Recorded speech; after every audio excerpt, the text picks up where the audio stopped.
We shut down all of the major tar sands pipeline coming from the Alberta tar sands into the U.S., and we shut down a total of 15% of the U.S. oil supply that day.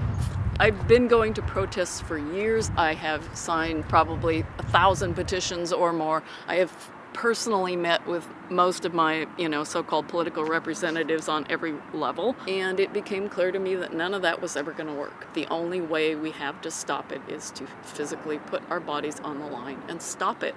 And the only way you get the attention of the fossil fuel companies is to somehow hit them in their profits, because that is all they care about. Why would I do such a crazy thing? I'm not a crazy person. The reason I would do such a crazy thing is that we are in a crazy situation and nobody is responding to it properly.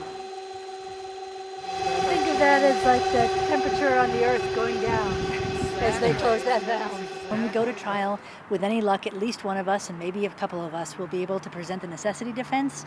And so what that means is we might actually be able to change the laws.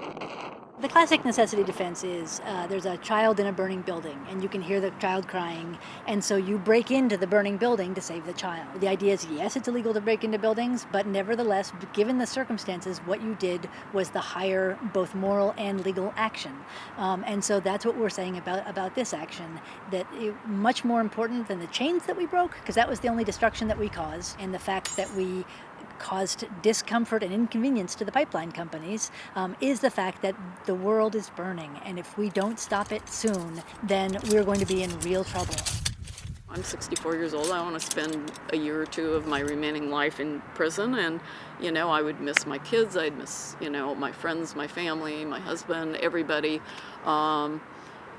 It would be hard, but it is so worth it to me if there's a chance of turning this around and keeping the climate from absolutely collapsing, civilization from collapsing, because that's the road we're on. I think there's a lot of ways to engage on this, and I think people really understand that civil disobedience has been a turning point in other movements, so, in the women's suffrage movement and the civil rights movement. And so I think people grasp that putting your own body on the line changes the dynamic, and that people respond to that in a different way than just seeing people out protesting or doing other things. And so I'm hoping that people will get inspired, and that we can explore ways to take action here in San Diego. Civil disobedience is about creating a tension and a discomfort between what the moral right is and what the legal right is. And right now, there is, what is legally right is not what's morally right. And so the system has to be shaken up in order to respond to that.